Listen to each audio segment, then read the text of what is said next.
La ejecución ocurrió a mediodía, un día viernes. El acusado murió 3 horas después. Pero bueno, lo que interesa ahora es saber quién lo mató. Como hubo una sentencia judicial, no podemos culpar a los verdugos, o sea, a los que físicamente clavaron al acusado a la cruz de madera, en la cual más tarde falleció. Es claro que los culpables eran hombres. Entonces, para juzgar mejor, quiero pues llamar nuevamente a las personas principales que tuvieron algo que ver en la condena de Jesús. Todos ustedes que están aquí presentes serán el jurado y dirán que si a cada acusado se le encuentra culpable o no.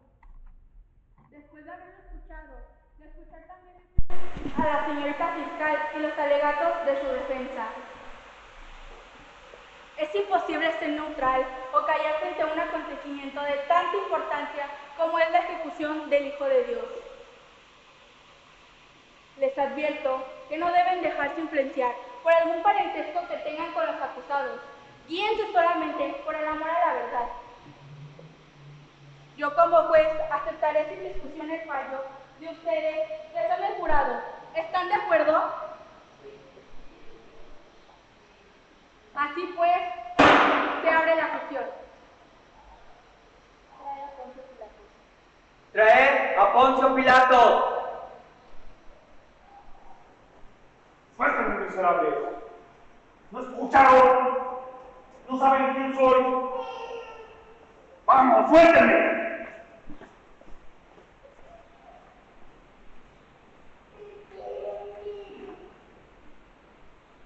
Tiene la palabra, señorita fiscal. Gracias, señorita juez.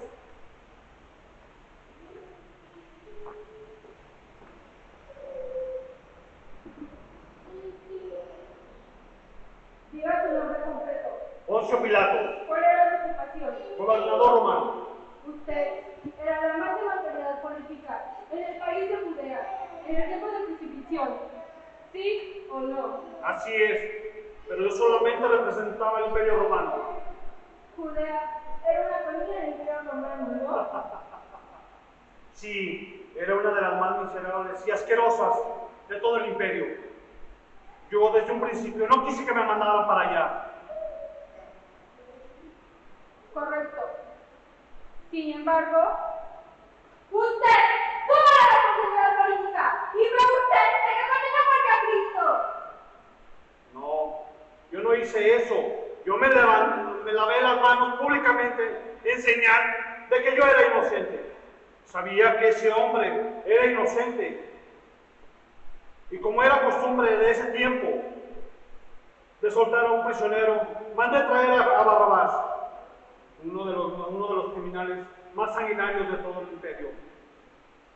Entonces, delante de todo el pueblo, les pregunté que a quién quería que soltara, a Jesús o a Barrabás. ¿Y cuál fue mi sorpresa? Que todos, pero todos, pidieron la libertad de ese criminal. Y cuando les pregunté que qué hacía con Jesús, todos me contestaron: crucifícale, crucifícale. Hasta los mismos sacerdotes me empezaron a presionar.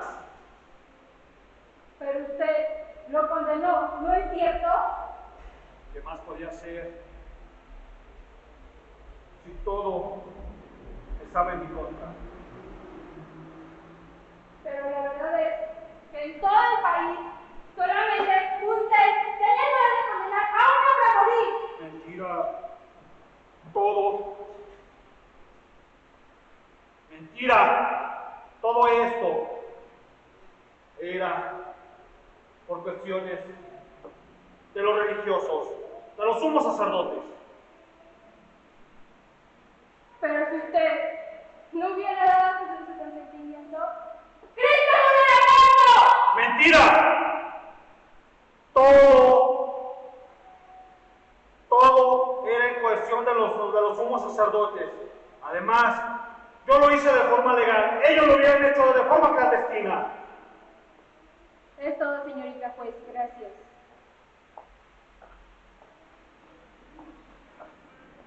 Tiene la palabra, abogada defensora. Gracias, señorita juez.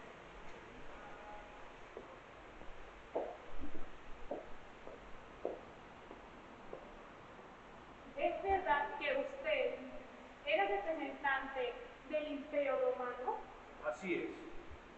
Usted era representante del Imperio Romano y una de sus funciones primordiales era la de mantener el orden para que no fuera alterado por levantamientos populares, por guerrillas, por mítines.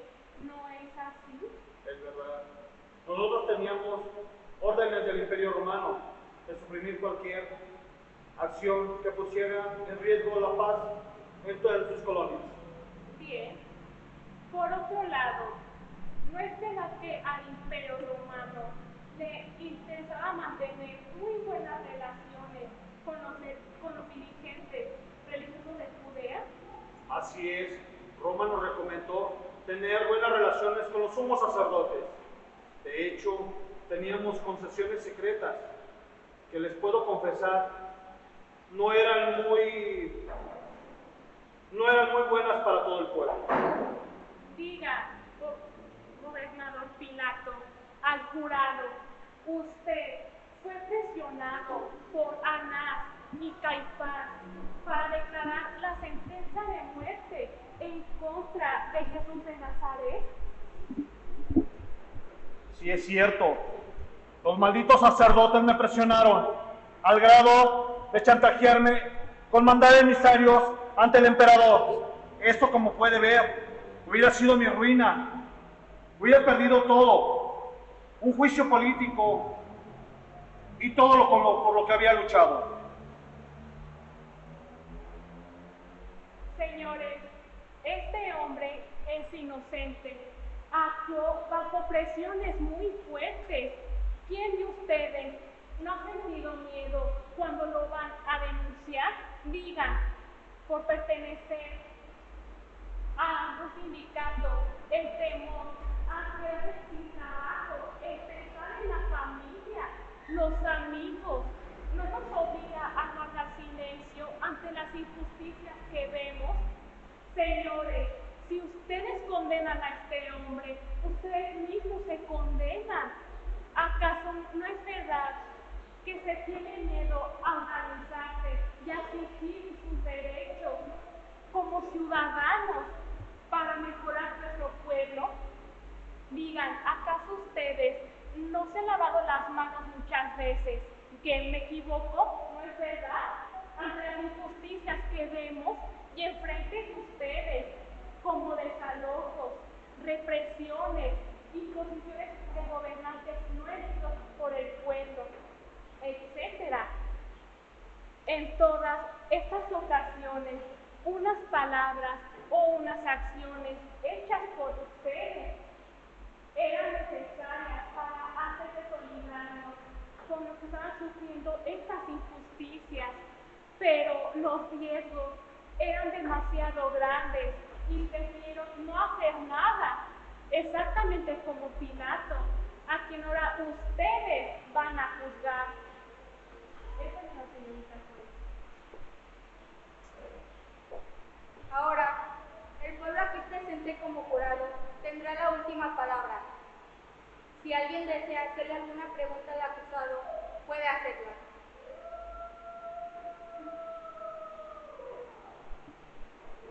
Bien, procedamos con el juicio. Levanten la mano los que creen que Poncio Pilato es inocente de la muerte de Jesucristo. Recuerden que los que se abstienen de votar están votando en su contra. Cuenten los votos. 0 votos, señorita juez. Ahora, levanten la mano los que creen que Pilatos es culpable. Cuenten los votos.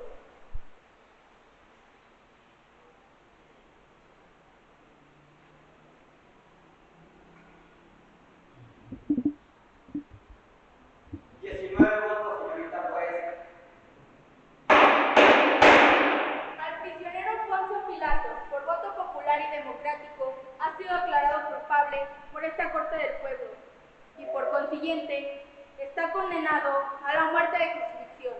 ¡Llévenselo!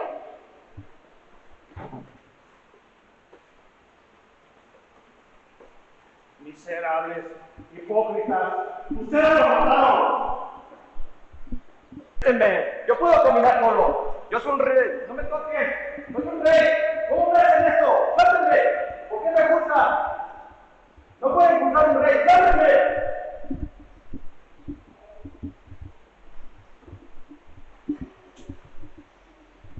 Tiene la palabra, señorita Santana. Gracias, señorita Sola.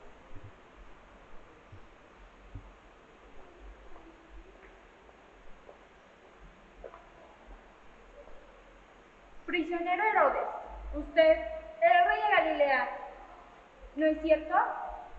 Sí, pero yo era un rey títere nada más. Explíquese. Era rey, pero no tenía poder. Reinaba, pero no gobernaba. Recibía órdenes de los romanos y no me quedaba más que obedecer. Entonces, ¿por qué fue que Pilato mandó a Cristo para ser juzgado por usted? ¿O es que usted no gozaba de ningún poder real?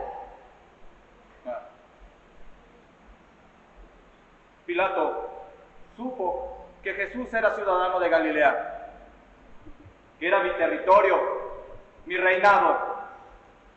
Y como él no quería asumir esa responsabilidad, sabiendo que yo estaba de vacaciones esa semana en Jerusalén, pues me lo mandó a mí. ¿Y usted lo condenó? De ninguna manera. Era un pobre loco que ni siquiera abrió la boca para hablar. Se quedó completamente mudo frente a mí. Me miró con esos ojos tan terribles que tenía. Aún recuerdo cómo me miraba, como si me conociera de toda mi vida anterior. Entonces, Bueno, como no contestó nada, pues me aburrí. Y le hicimos una pequeña broma, inocente por supuesto. Le quitamos sus ropas y le pusimos un disfraz de rey, porque sus amigos lo llamaban el rey de los judíos. Pero yo no lo condené, se lo devolví a Pilato, que era la autoridad competente de aquel lugar. correcto. Sin embargo, usted no era tan inocente. Ah, puede ser. Claro que no. Claro que el pobrecito no era culpable de nada serio.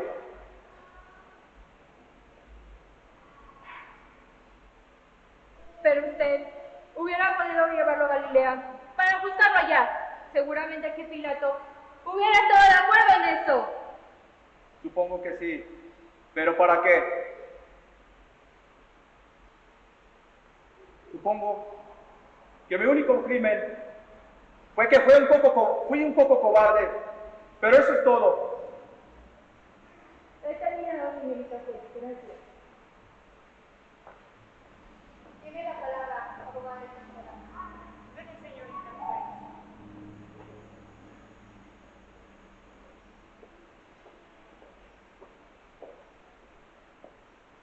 Usted, ¿es verdad que no tenía facultades para gobernar en Jerusalén? Claro que no. Yo era rey de Galilea. Yo no tenía funciones legislativas en Jerusalén. ¿Por qué lo iba a juzgar yo? Sin embargo, a usted le llevaron a Cristo para que lo juzgara, ¿no es cierto? Sí, pero yo no lo juzgué. Ya he dicho que no era de mi competencia. Ante la presión de los líderes judíos, yo le hice unas cuantas preguntas que él no me contestó. Por eso lo devolví a Pilato, que era la autoridad competente de aquel lugar. ¿Usted pudo hacer algo por el prisionero? Yo pude haber pedido que se le hiciera su juicio en Galilea, pero ¿para qué meterme en problemas? Jesús fue hecho preso en Jerusalén y las acusaciones venían de las autoridades de aquel lugar. Pilato era el que tenía que resolverlas. ¿Para qué me iba a complicar yo la vida? Señores, este hombre es inocente. No juzgó a Jesús y no lo vamos a condenar por lo que pudo hacer o dejó de hacer. ¿Acaso a ustedes les gusta meterse en problemas? Digan, ¿qué hacen cuando en el trabajo, en la fábrica, alguien les pide un favor o una recomendación? Mejor díselo al jefe, al patrón, y así ustedes no se meten en líos, ¿no es cierto? Y cuando hay que asistir a la junta del barrio para arreglar la calle, para mejorar el camino o para ponernos de acuerdo en el grupo juvenil sobre algún trabajo pastoral, mejor nos quedamos en la casa viendo el fútbol, la novela o simplemente la televisión. Así no nos comprometemos ni nos complicamos la vida.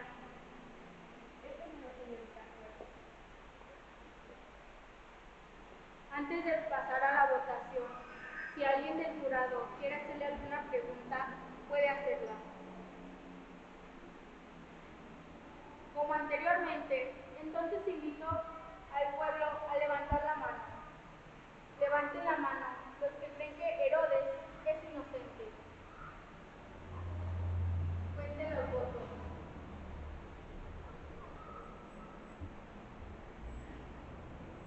Votos, señorita juez.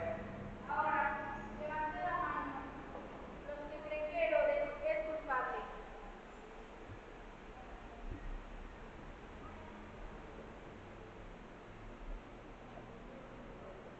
6 votos, señorita juez. Al prisionero Herodes, por voto popular y democrático, ha sido declarado inocente por esta corte del pueblo. Y por consiguiente, puede irse en libertad.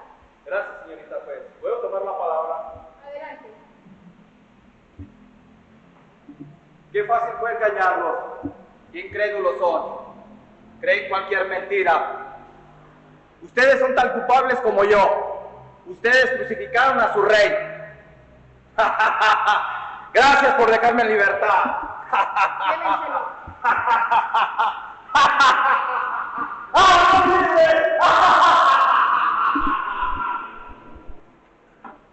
¡Suéltenme, pecadores! No saben a quién están tocando. ¡Suéltenme, les he dicho! ¡Pecadores!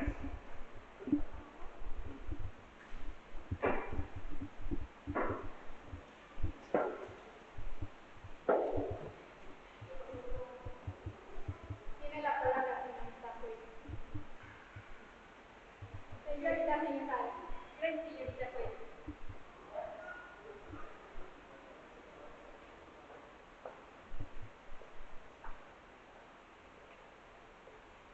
Usted fue el sumo sacerdote en el tiempo de Cristo, ¿no es verdad? Sí, es verdad. Cuenta a la corte, ¿por qué condenó a Cristo? Simplemente porque se metió en cosas que no eran de su competencia. Fue un laico que se atrevió a cuestionar a su religión y a sus autoridades. También se metió en política. Y ustedes comprenden seguramente que la religión no debe meterse en cosas de política, sobre todo cuando somos un país dominado por un poder extranjero. ¿Como el Imperio Romano? Exactamente. La religión tiene que predicar la paz y la vida futura.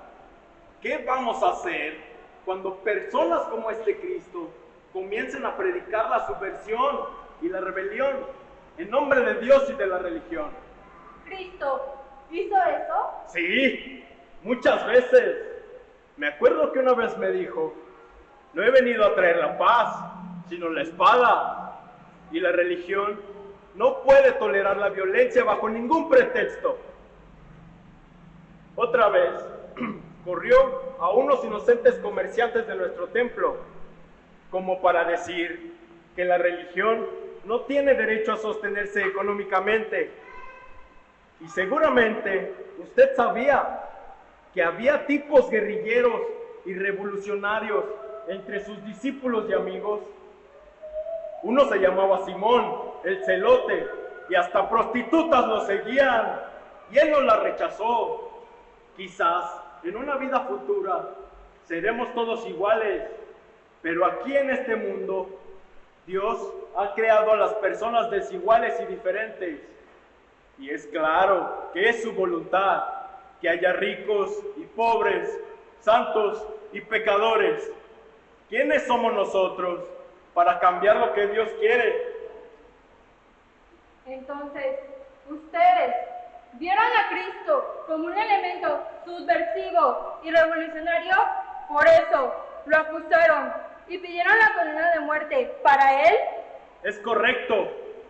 Tiene que haber respeto y obediencia a las autoridades en este mundo. Y con toda franqueza, ese Cristo no quería respetar ni obedecer. Fue un carpintero ignorante que solo quería figurar entre sus paisanos. Pero usted era el jefe de una religión que favorecía la dominación imperialista y que se enriquecía expresando la ignorancia del pueblo y representaba a Dios como cómplice de su explotación. Eso decía Jesús, pero mi deber era defender las tradiciones de nuestra religión. Es todo, señorita juez.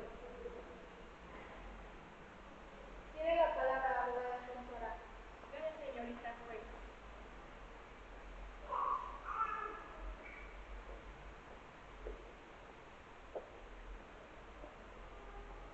Usted, como sumo sacerdote, tenía como misión velar por que la iglesia cumpliera su función de adorar a Dios, ¿no es verdad?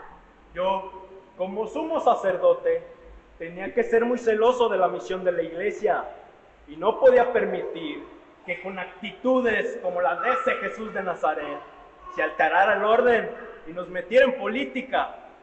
Además, yo debía dedicarme a las cosas de Dios y dejar a los hombres las cosas de este mundo. Entre los seguidores de Cristo se encontraban muchos pobres, prostitutas, pordioseros, ladrones, enfermos, en una palabra, pecadores, ¿no es verdad?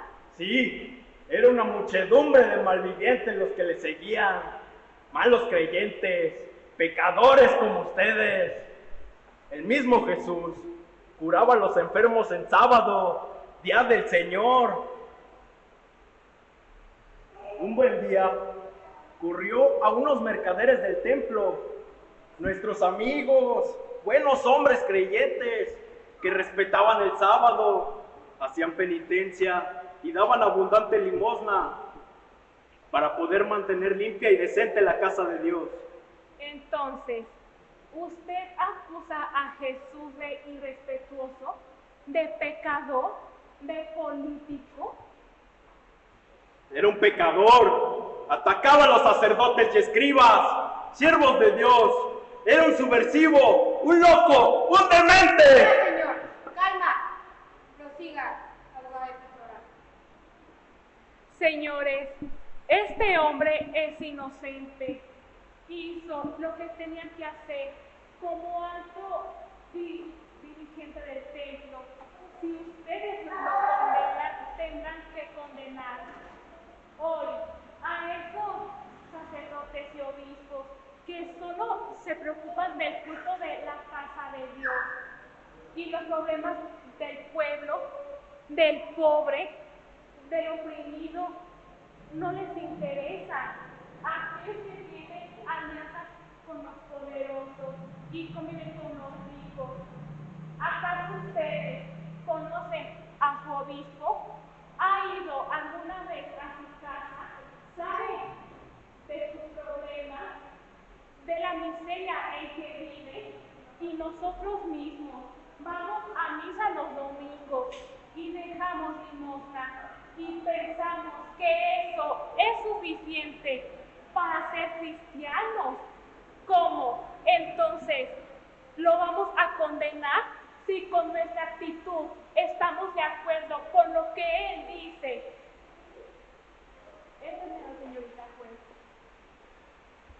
Miembros del jurado del pueblo, han escuchado las acusaciones de la señorita fiscal y los alegatos de su defensa.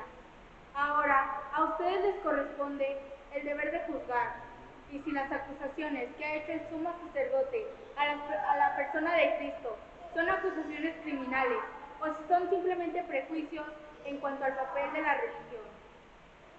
¿Desea hacerle alguna pregunta al acusado? Así pues, como anteriormente, les invito a votar. Levanten la mano los que creen que el sumo sacerdote es inocente. Cuenten los votos. 0 votos, señorita juez. Ahora, levanten la mano los que creen que es culpable.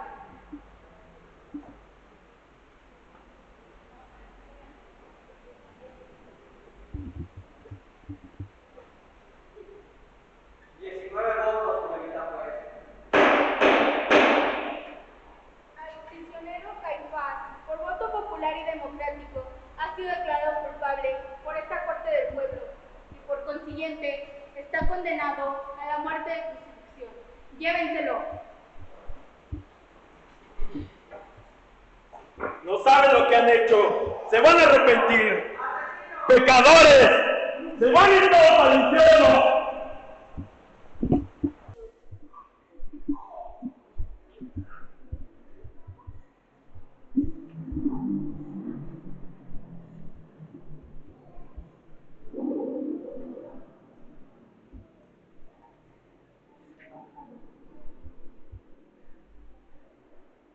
Tiene la palabra, señorita fiscal. Gracias, señorita juez.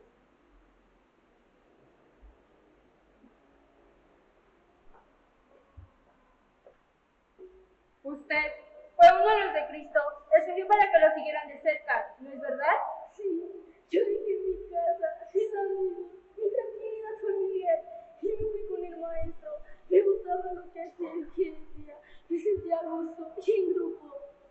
Entonces, ¿por qué traicionó a Jesús? Yo no sabía que iban a No es matarlo. necesario que grite. Contrólese, por favor. Prosiga, señorita fiscal. Sí, usted traicionó a Jesús. Le entregó a las autoridades judías con un beso y el póngale en la mejilla a cambio de unas cuantas monedas. Ya te lo dije, yo no sabía que iban a matarlo. Me engañaron, me engañaron. ¿Qué papel tuvo usted en el grupo de los 12? Yo fui tesorera del grupo. Llevé libros de cuentas y lo llevé muy bien. Nadie jamás se quejó de mí. Solo al final, cuando los gastos comenzaron a ser más que las entradas. Por eso, ¿se disgustó con Jesús?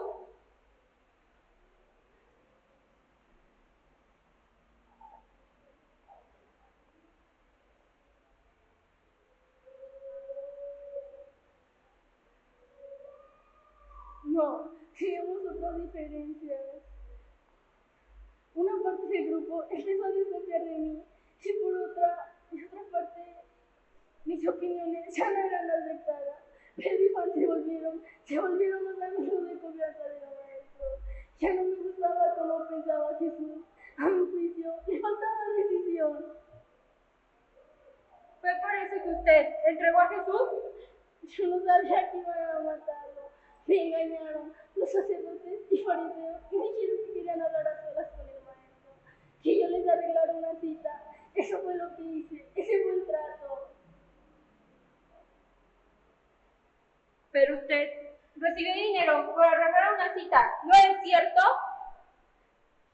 Ellos me ofrecieron dinero, yo no quería aceptar, pero luego tenía algunas diferencias, tenía algunas deudas. Me exigían que les pagara, yo no sabía qué hacer. Ese dinero me cayó de maravilla, pero como ya le dije, me engañaron. Eso es. Tiene la palabra, abogada del doctorado. Gracias, señorita juez.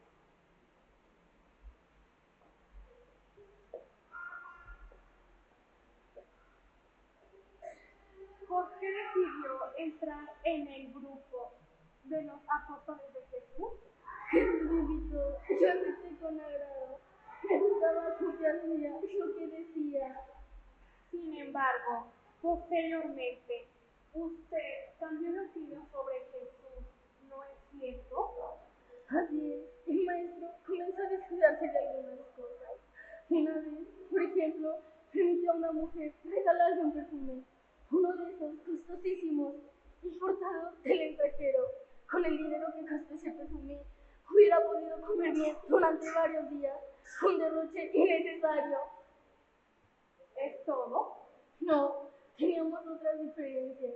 Yo siempre pensé que los problemas de nuestro pueblo se resolvían con la expulsión de las autoridades romanas.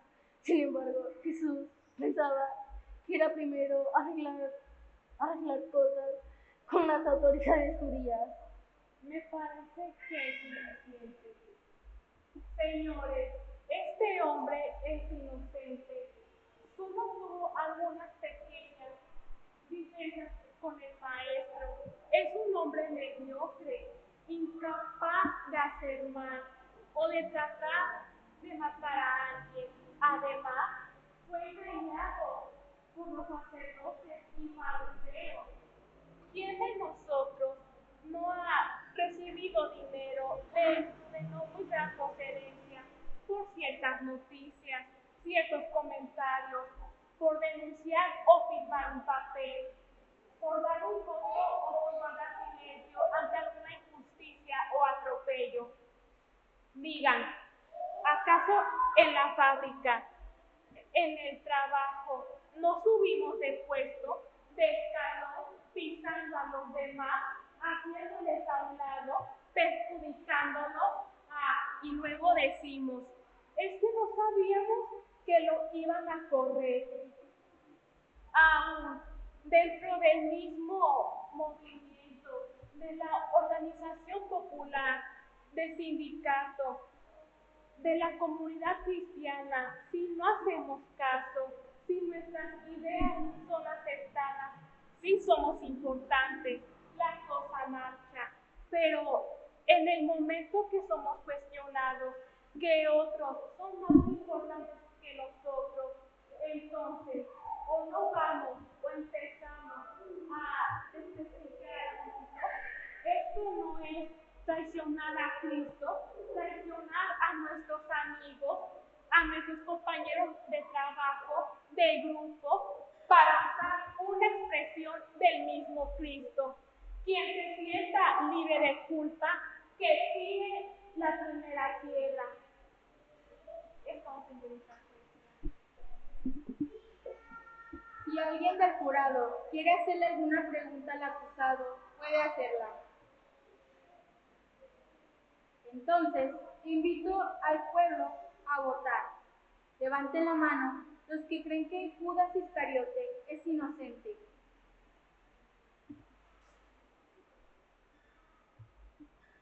Cuenten los votos.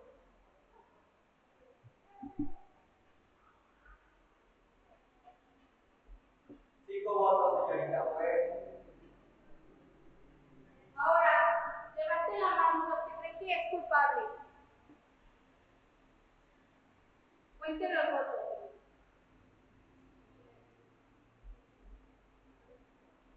Ocho votos, señorita juez.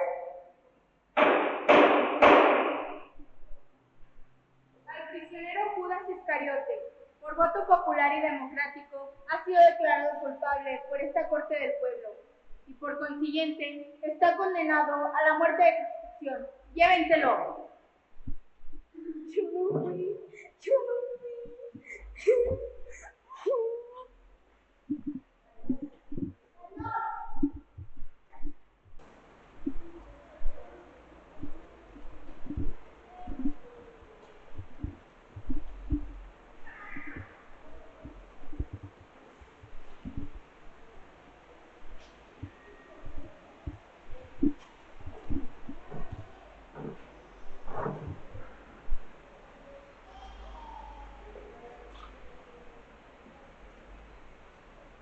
Tiene la palabra, señorita fiscal.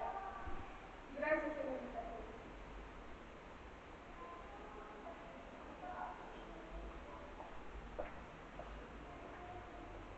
Capitán Benjamín, usted se dirigió al llamado Huerta de los Olivos, afuera de Jerusalén, acompañado de un buen número de guardias para tomar preso al mencionado ciudadano. ¿Es correcto?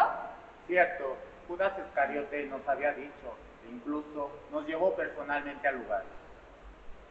¿Usted considera que la muerte de Jesús se debe en parte a la acción de usted y de los guardias que estaban bajo su mando?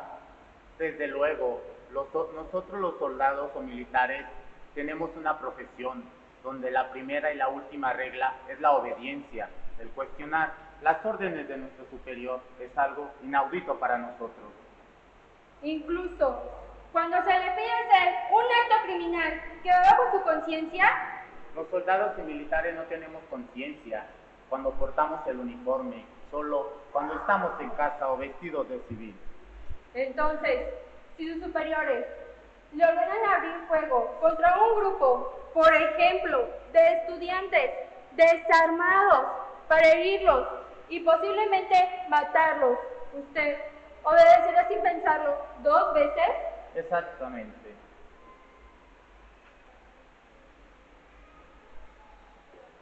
O sea que usted, capitán Benjamín, ha logrado silenciar su conciencia, por lo menos cuando estuvo en uniforme. Cierto, cuando ingresé a la fuerza policial, mi conciencia me molestaba en pensar cuando torturaba a personas inocentes, pero ahora ya perdí esos temores. Gracias, capitán Benjamín. Señores, ustedes lo han escuchado y estarán de acuerdo conmigo de que él es el culpable. Él ha sido cómplice de un asesinato, porque silenciar su conciencia frente a la injusticia es de alguna manera participar en ella. No es válido quererse justificar con la obediencia de sus superiores. Es todo, señorita. Tiene la palabra la defensora. Una señorita juez.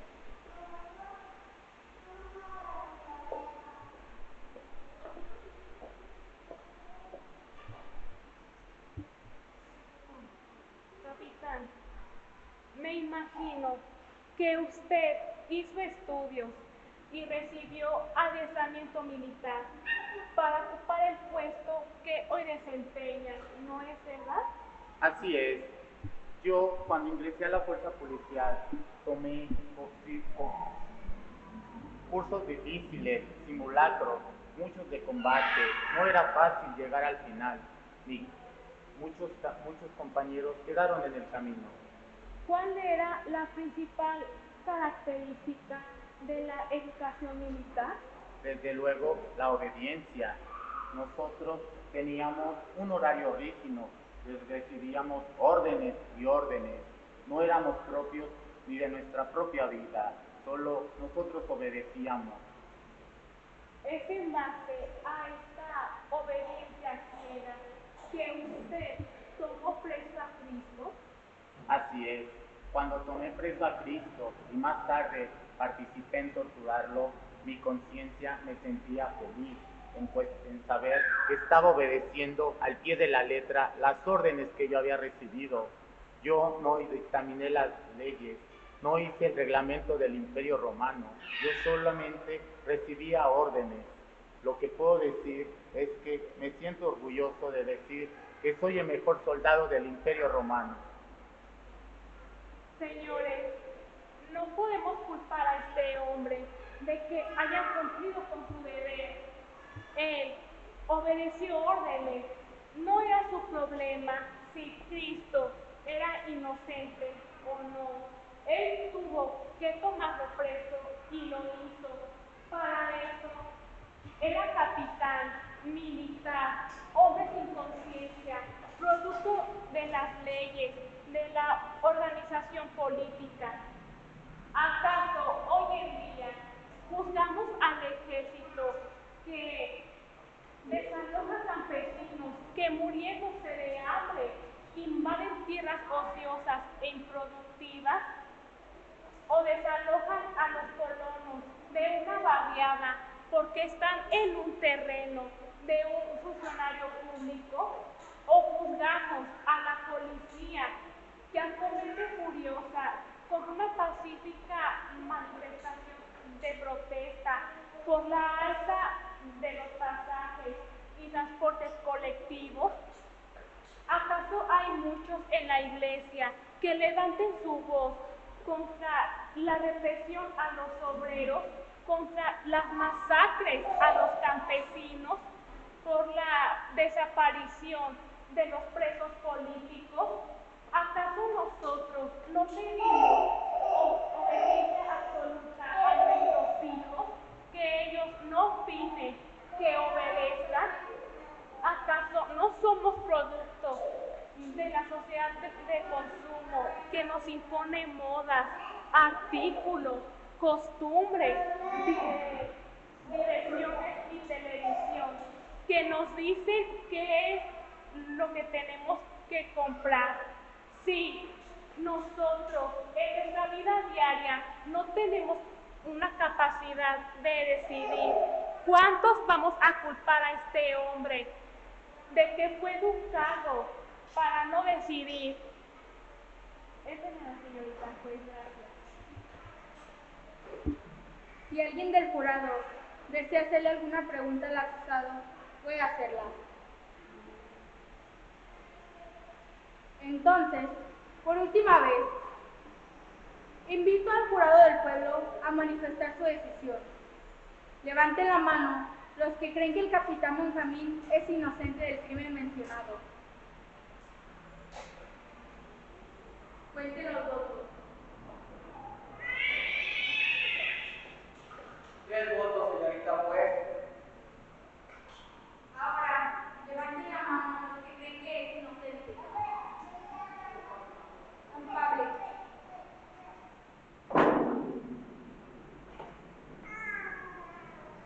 Cuenten los votos. 14 votos, señorita juez. Al capitán Benjamín, por voto popular y democrático, ha sido declarado culpable por esta Corte del Pueblo y por consiguiente está condenado a la muerte de ejecución. ¡Llévenselo!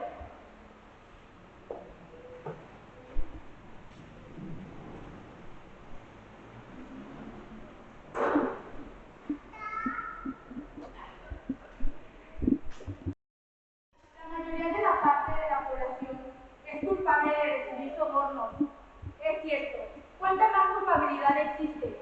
O en torno al crimen del capitán Benjamín, de silenciar y callar una conciencia. Señores del jurado, no podemos irnos tranquilamente a nuestras casas sabiendo que aquí se presentaron los que crucificaron a Jesús. Es cierto que tuvieron mucha culpa, pero ¿dónde estaban los apóstoles? A las personas que Cristo ayudó, el pueblo que lo aclamaba y lo seguía, ¿dónde quedó? ¿Qué no dijo Jesús? El que no está conmigo está en contra de mí. Así pues, como ustedes han visto,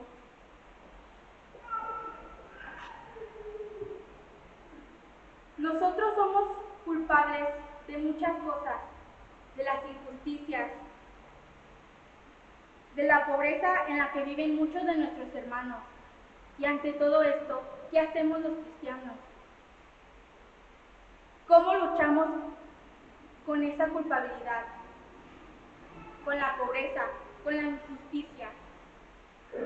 Vivimos tiempos difíciles, donde hemos perdido la empatía y el amor hacia nuestros hermanos, el valor, el respeto y la conciencia. Somos culpables de la pérdida de las muertes de nuestras mujeres y nuestros hombres, de la pérdida o inocencia de nuestros hijos. Damos prioridad a las cosas terrenales. Vivimos en un mundo donde el tiempo del festejo de la boda es más importante que el amor, donde el bolo del bautizo importa más que el sacramento y las apariencias son más importantes que la unión familiar y la comunión con Dios. Es por ello que hoy invito a reflexionar el rumbo de nuestras vidas. Amemos a nuestros hermanos y amemos a Dios. Seamos partícipes de nuestras esperanzas, de nuestro futuro. Pero bueno, para terminar, quiero pues hacer una pregunta. ¿Quién lo mató?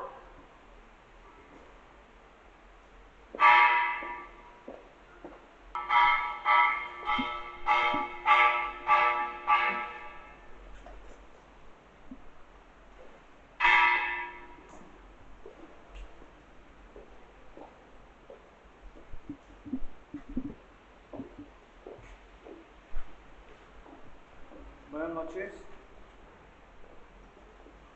Grupo Resurrecciones quiere agradecer su asistencia a esta pequeña obra. Una obra reflexiva de este acontecimiento que acabamos de vivir. Entonces, los seguimos invitando a reflexionar. ¿Quién en realidad mató a Jesús? Si fueran los personajes que acaban de ver, o con qué personajes se identifican. Un Pilatos, un Herodes, un Caifás, un Judas Iscariote, o bien un Capitán Benjamín. Cada uno de nosotros nos identificamos con alguno, que son los principales autores de esa muerte. Pero estamos realmente seguros que esos personajes fueron los que realmente mataron a Jesús, o aún los seguimos matando con nuestras acciones.